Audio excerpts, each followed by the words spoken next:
Hello friends, welcome to Shyam sir official. मैं श्याम लल्लारे एक बार फिर आप सभी के सामने। फ्रेंड्स, आज हम कक्षा 12वीं के रसायन शास्त्र का चैप्टर नंबर 2 कवर कर रहे हैं, जिसका नाम है विलयन। तो फ्रेंड्स, वीडियो में आगे बढ़े इससे पहले आप सभी से एक रिक्वेस्ट करना चाहूँगा, यदि आप हमारे चैनल पर नए हैं तो चैनल को सब्सक्राइब कर बेल आइकन को इनेबल कर लें, जिससे फ्रेंड्स इस तरह की वीडियो जब भी चैनल पर अपलोड होगी आपको इसका नोटिफिकेशन सबसे पहले मिल जाएगा। देखिए फ्रेंड्स, विलयन नाम से स्पष्ट है, आपने विलयन के बारे में सुना भी होगा, है ना। पहले विलयन क्या होता है, जैसे हमारे दैनिक जीवन में बहुत सारी ऐसी चीज़ होती है जो जिसे हम विलयन के रूप में देख सकते हैं। जैसे मान के चलो, पानी में शक्कर का मिश्रण विलयन कहलाता है, ठीक है। और बहुत सारी ऐसे जो उदाहरण है दैनिक जीवन के, बहुत सारे हो सकते हैं। तो हम सबसे पहले यहाँ पर देखेंगे कि विलयन किसे कहते हैं, है ना। आपको सबसे पहले हेडिंग डालनी है, विलयन क्या है। देखो फ्रेंड्स, जो विलयन की परिभाषा है ये होती है, विलयन दो या दो से अधिक पदार्थों का सममांगी मिश्रण कहलाता है ना। आपने मिश्रण के बारे में पढ़ा होगा, दो या दो से अधिक पदार्थों का,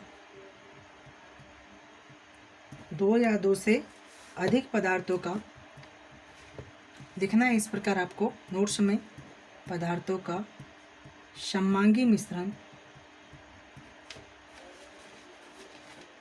सममांगी मिश्रण को विलयन कहते हैं। ठीक है, आपको इतनी बात समझ में आ गई, विलयन कहते हैं, ठीक है। और एक बात आपको बता दूं कि विलयन का जो संगठन है कुछ सीमाओं तक परिवर्तित किया जा सकता है ना। मतलब कुछ सीमाओं तक इनके संगठन को हम कैसा कर सकते हैं, परिवर्तित कर सकते हैं। ठीक है फ्रेंड्स, यहाँ लिख भी लेना है आपको, जिसका संगठन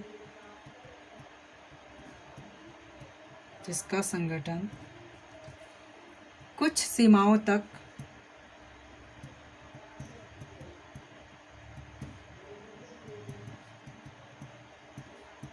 परिवर्तित किया जा सकता है,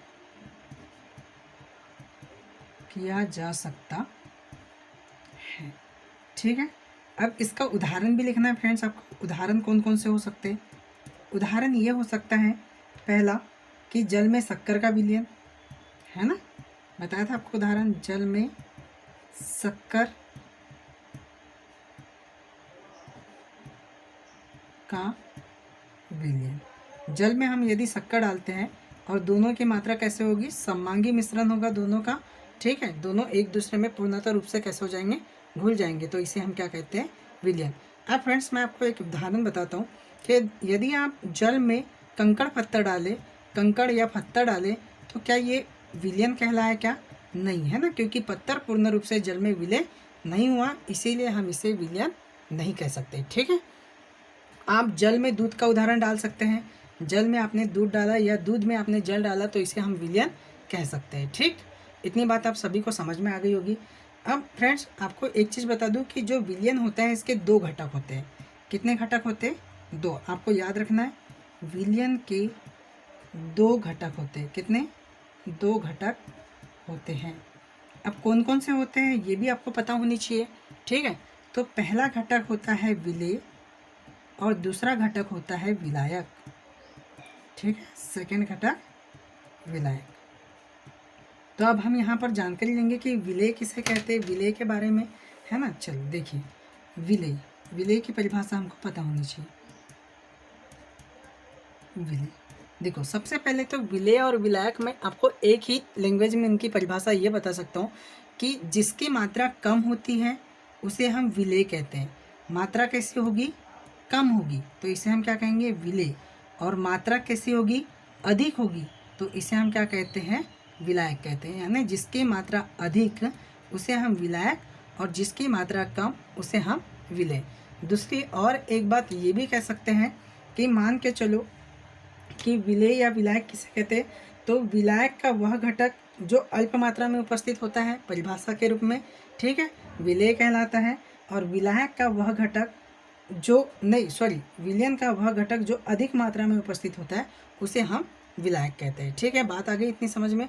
और देखो, मतलब यदि कोई विलयन है जिसमें जो घुल जाता है उसे हम विलेय कहते हैं, और जिसमें घोला जाता है उसे हम विलायक कहते हैं। ये भी आप कह सकते हैं ना इसको, लेकिन आपको सिर्फ समझने की दृष्टि से बताया मैंने कि विलेय किसे कहते हैं, जिसकी मात्रा कम वह विलेय, और जिसकी मात्रा अधिक उसे हम विलायक कहते हैं। सपोज हम एक एग्जाम्पल लेते हैं फ्रेंड्स कि मैंने जल में शक्कर मिलाया, जल में शक्कर मिलाया। तो फ्रेंड्स देखिएगा, जब जल में हम शक्कर मिलाते हैं तो यदि हम जल की मात्रा अधिक हो, जल की मात्रा कैसी हो, अधिक हो, तो जल किसकी भांति कार्य करेगा, विलायक की भांति कार्य करेगा। यदि इस जल में शक्कर की मात्रा अधिक हो तो शक्कर किसकी भांति कार्य करेगा, विलायक की भांति कार्य करेगा। लेकिन शक्कर की मात्रा कम हो तो शक्कर विलेय की भांति कार्य करेगा। ठीक है, इतनी बात समझ में आ गई। तो और एक उदाहरण ये बोल सकते हैं कि जब हम शरबत बनाते हैं, है ना, नींबू शरबत पानी बनाते हैं शरबत, तो शरबत में आपने देखा होगा तो जल की मात्रा कैसी होती है, अधिक रहती है, और शक्कर की मात्रा कैसी होती है, कम होती है। अर्थात हम यहाँ ये कह सकते हैं कि जल किसकी भांति कार्य कर रहा है, विलायक की भांति कार्य कर रहा है, और शक्कर किसकी भांति कार्य कर रहा है, विलेय की भांति कार्य कर रहा है। ठीक है फ्रेंड्स। और दूसरी बात, जब हम चाशनी बनाते हैं, चाशनी आपने सुना होगा, चाशनी है ना, चाशनी बनाते हैं तो इसमें जल की मात्रा कैसी होती है, कम होती है ना, और शक्कर की मात्रा कैसी होती है, अधिक होती है। इसीलिए हम कह सकते हैं कि जिसकी मात्रा कम होती है ये विलेय कहलाता है, और जिसकी मात्रा अधिक होती है, ठीक है, इसे हम क्या कहते हैं, विलायक कहते हैं। ठीक है फ्रेंड्स, तो आपको ये दो उदाहरण दिया, इन दोनों उदाहरण से आपको ये स्पष्ट हो गया होगा कि विलेय किसे कहते हैं और विलायक किसे कहते हैं। ठीक है, इतनी बात आपको समझ में आ गई है। ठीक, चलो आगे बढ़े, है ना, चलो आगे बढ़ते फ्रेंड्स। आगे हम बात करते हैं विलेय और विलायक के बारे में, हमने जानकारी ले लिया है। ठीक है, अब हम बात करते हैं विलयन के प्रकार के बारे में, है ना। विलयन का प्रकार किसे कहते हैं, विलयन का प्रकार क्या होता है, या कितने प्रकार के विलयन होते हैं, है ना। तो विलयन का प्रकार, नेक्स्ट हेडिंग रहेगी आपकी नोट्स में, विलयन का प्रकार।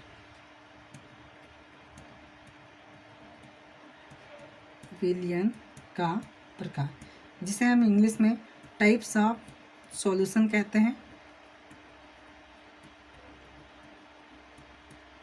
Types of solution. देखो फ्रेंड्स, सबसे पहले तो ये बता दूं मैं, ये अलग अलग आधार पर होते हैं। जैसे घटकों की संख्या के आधार पर हम सबको लिख लेते हैं। सबसे पहले स्टार्टिंग में पहला होता है घटकों की संख्या के आधार पर विलयन के अलग प्रकार होते हैं, के आधार पर। सेकेंड जो होता है विलायक के आधार पर, विलायक के आधार पर। थर्ड होता है भौतिक अवस्था के आधार पर,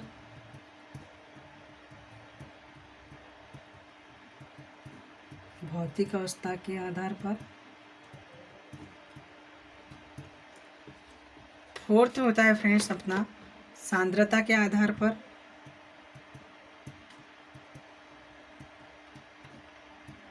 सांद्रता के आधार पर। ठीक है, आपने 4 प्रकार देख लिया।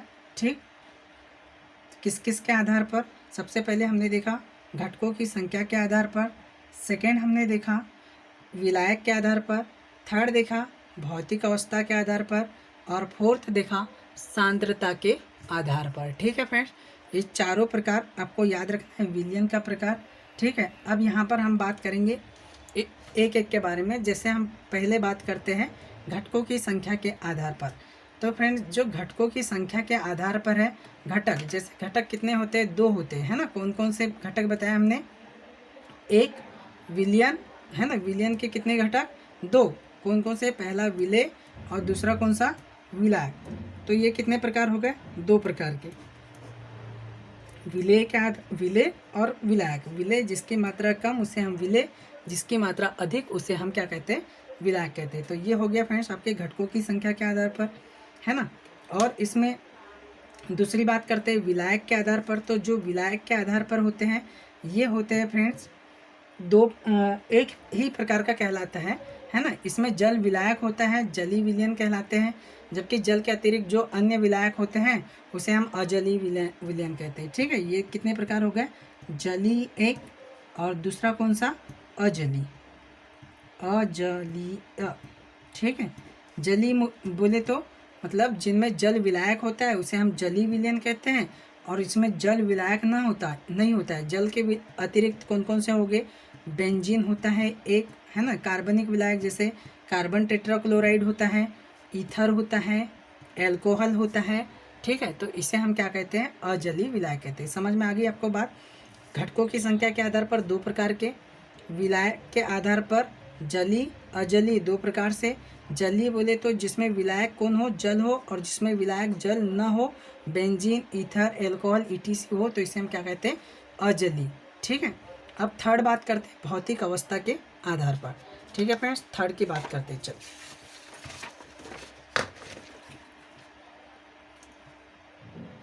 थर्ड, भौतिक अवस्था के आधार पर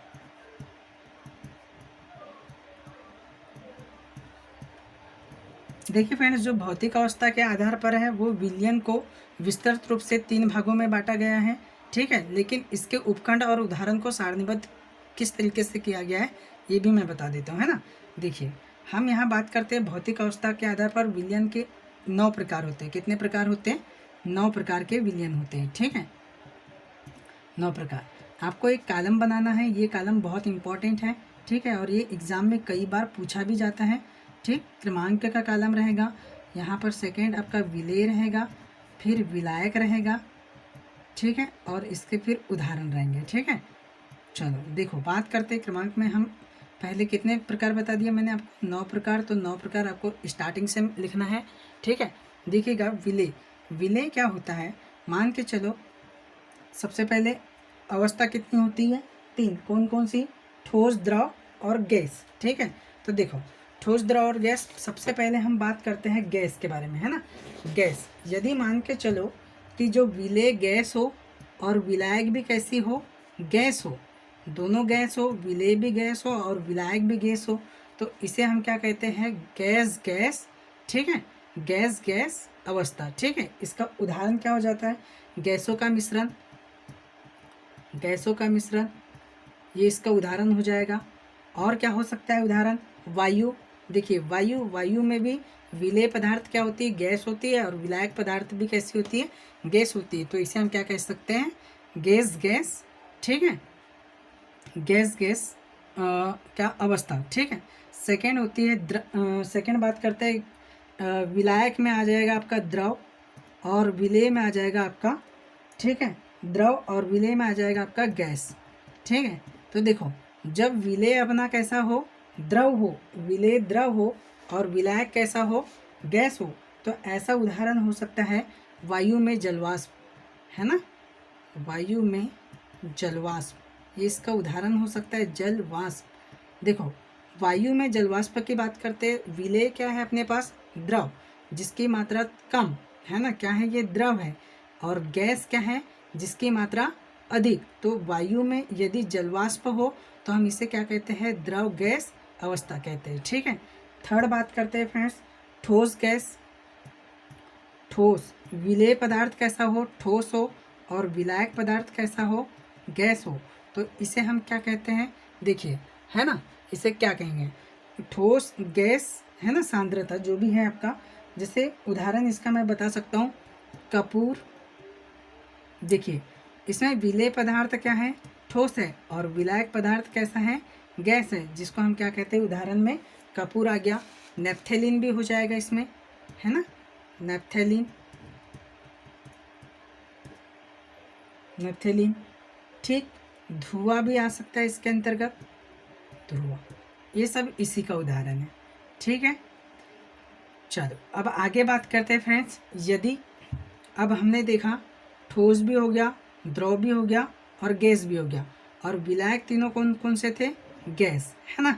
अब हम विलायक देखेंगे द्रव के बारे में, और यहाँ पर हम अपनी पूरी कंडीशन चेंज करते हुए चलेंगे, ठीक है फ्रेंड्स। देखिए अब आगे क्या होता है, ठीक। चलो चौथे नंबर की बात करते हैं। चौथा नंबर होता है, यदि विलेय पदार्थ हमारा गैस हो, विलेय पदार्थ हमारा गैस हो, और विलायक पदार्थ हमारा द्रव हो, तो क्या होगा, उदाहरण बता सकते हो मैं, ऑक्सीजन का जल में विलयन,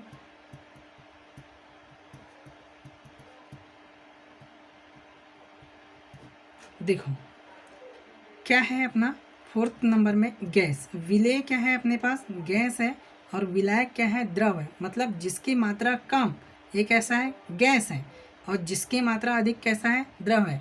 तो ऑक्सीजन, ऑक्सीजन क्या हो गई, गैस हो गई, का जल में विलयन, जल की मात्रा कैसी हो गई, अधिक हो गई, तो इसे हम क्या कहते हैं, गैस द्रव विलयन। ऑक्सीजन का जल में विलयन, ठीक है, या जल में कार्बन डाइऑक्साइड का विलयन, ये इसके उदाहरण हो सकते हैं, जल में कार्बन डाइऑक्साइड का विलयन,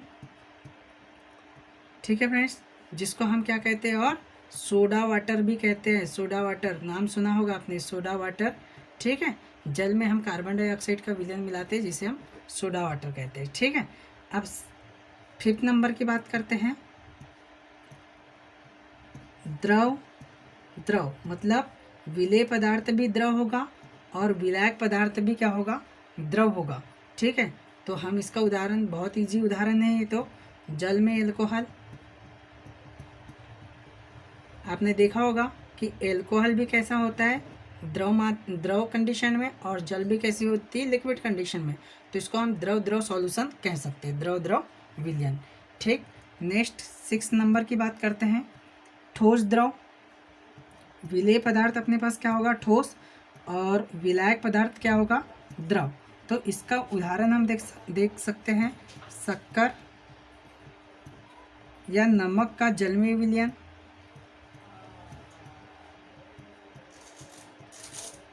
जल में विलयन। देखिए इसको समझिएगा क्या होता है विलयन। देखो शक्कर भी कैसा है, ठोस है ना, और नमक भी कैसा है, ठोस है। मतलब जिनकी हम मात्रा घोली जा रही है इनकी मात्रा कम है, बोले तो ये विलेय पदार्थ है ना। और अपने पास जल, जल कैसा है, द्रव, तो इसे हम कह सकते हैं ठोस द्रव सांद्रण, ठीक है। नेक्स्ट बात करते हैं 7वें नंबर पे। 7वां नंबर है अपना गैस ठोस, मतलब विलेय पदार्थ क्या होगा, गैस होगा, और विलायक पदार्थ क्या होगा, ठोस होगा, ठीक है। तो हम इसका उदाहरण क्या ले सकते हैं, ये उदाहरण आपको एग्जाम में पूछे जाते हैं। धातुओं की सतह पर गैसों का मिश्रण, धातुओं की सतह पर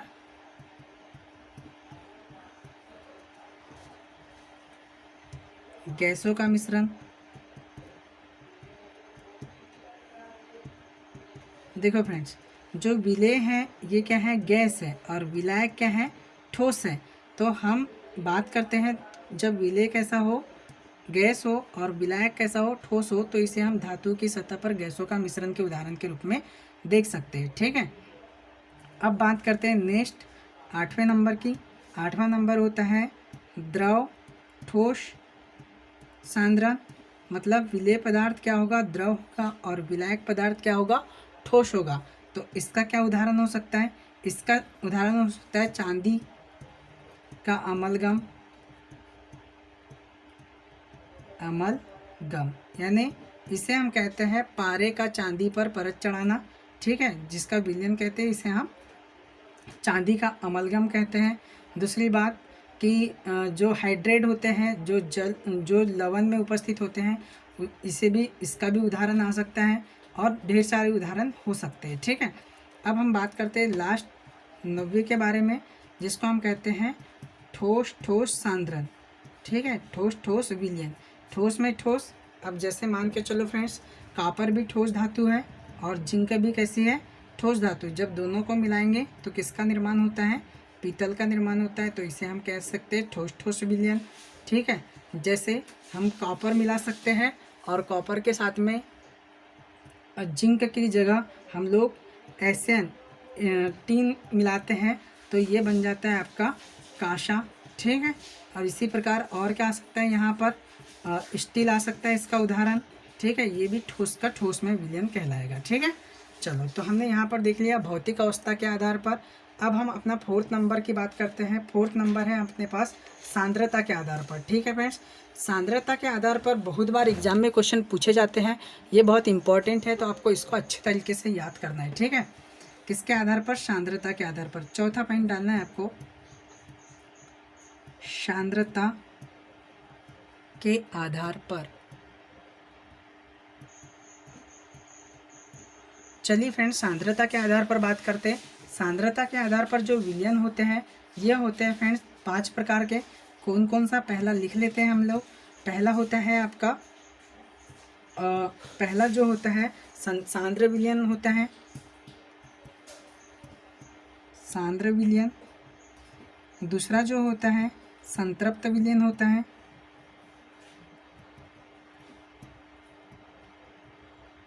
थर्ड होता है तनु विलयन।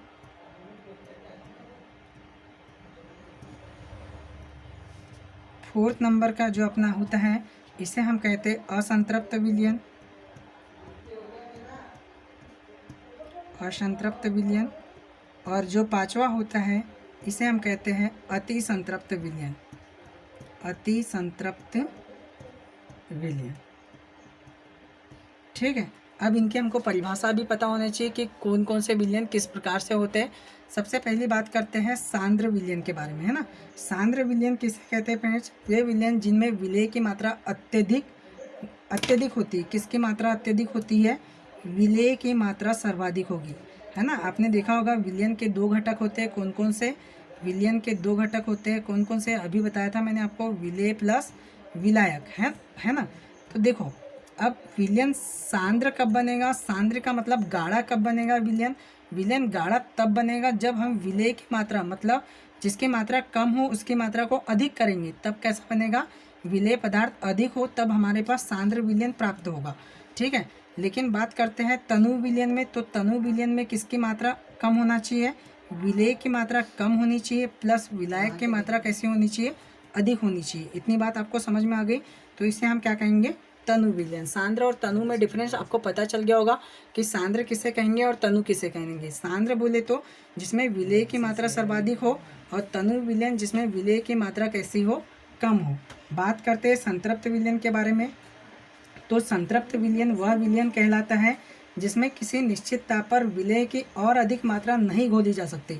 मतलब एक निश्चित ताप पर, ताप कैसा होना चाहिए? टेम्परेचर कैसा होगा? निश्चित होगा, है ना। इस निश्चित ताप पर विलेय की और अधिक मात्रा नहीं घोल सकते। ठीक है, इसे हम कहते हैं संतृप्त विलयन। ठीक है, अब क्या होता है असंतृप्त विलयन किसे कहते हैं? इसके भी बारे में बात कर लेते हैं।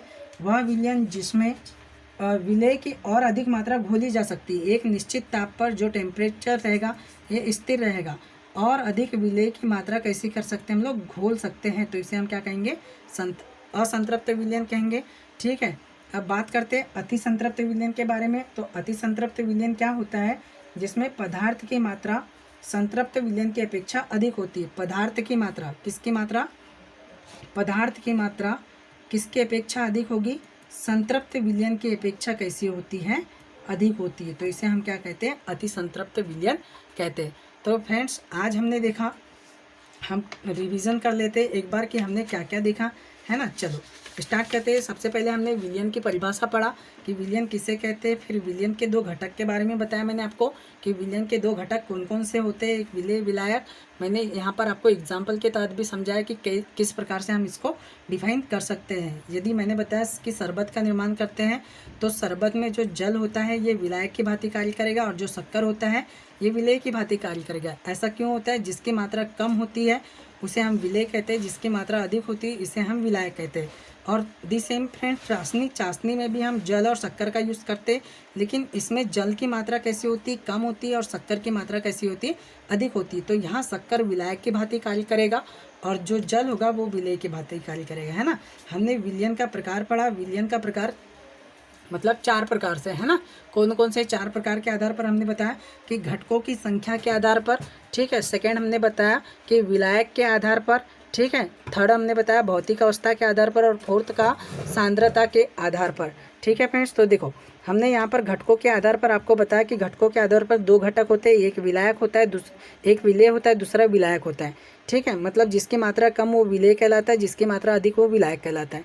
फिर हमने बताया कि विलायक के आधार पर, तो विलायक के आधार पर जलीय होता है और एक अजलीय होता है। मतलब जिसमें विलायक जल हो, विलायक क्या हो? जल हो, जिसको हम वाटर कहते हैं, जल हो, वो जलीय जलीय विलयन कहलाता है, और जिसमें विलायक जल न होकर कोई भी कार्बनिक यौगिक हो, जैसे बेंजीन, ईथर, एल्कोहल और इटीसी कई सारे हो सकते हैं। तो इसे हम क्या कहते हैं, विलायक के आधार पर दो प्रकार से, जलीय विलयन और अजलीय विलयन। भौतिक अवस्था के आधार पर फ्रेंड, भौतिक अवस्था के आधार पर मैंने बताया कितने प्रकार के होते हैं, 9 प्रकार के होते हैं, ठीक है, याद रखना है। और सांद्रता के आधार पर कितने प्रकार के होते हैं, 5 प्रकार के। तो सभी को आपको याद कर लेना है फ्रेंड्स। जब तक आप बार बार इसको याद नहीं करोगे, बार बार नहीं पढ़ोगे, तब तक आपको ये सारी चीज़ें याद नहीं होगी, है ना। देखिए हमने भौतिक अवस्था के आधार पर पूरे 9 प्रकार आपको बता दिए गए, और इसकी जो नोट्स हैं मैं आपको PDF जो है डिस्क्रिप्शन बॉक्स में लगा दूंगा, तो आप वहाँ से भी पढ़ सकते हैं, ठीक है। देखिएगा हमने सांद्रता के आधार पर भी बताया कि सांद्रता के आधार पर सांद्र विलयन, है ना, तनु विलयन, संतृप्त विलयन, असंतृप्त विलयन और अति संतृप्त विलयन, है ना। मैंने बताया आपको कि विलयन के 2 घटक होते हैं, एक विलेय और विलायक। जहाँ विलेय की मात्रा अधिक होती है वो सांद्र विलयन कहलाता है, जिसमें विलेय की मात्रा कम होती है, विलायक की मात्रा अधिक होती है, तो तनु विलयन कहलाता है। संतृप्त विलयन, एक निश्चित ताप पर विलेय की और अधिक मात्रा नहीं घोली जा सकती, संतृप्त विलयन कहलाता है। और एक निश्चित ताप पर विलेय की और अधिक मात्रा घोली जा सकती है, तो ये असंतृप्त विलयन कहलाता है।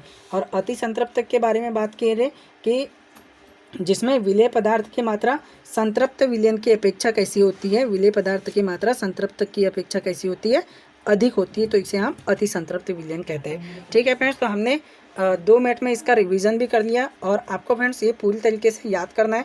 और आपको पहली बात तो ये बता दूं, देखिए आप जब क्लास में रेगुलर रहेंगे तभी आपको सारी चीज़ें समझ में आ जाएगी। तो ये आज का हमारा पहला पार्ट है, आप इसी तरह आगे की वीडियो में भी बने रहें, और जो चैनल पर नए हैं वो चैनल को सब्सक्राइब कर दें फ्रेंड्स, ठीक है। Thank you watching for video.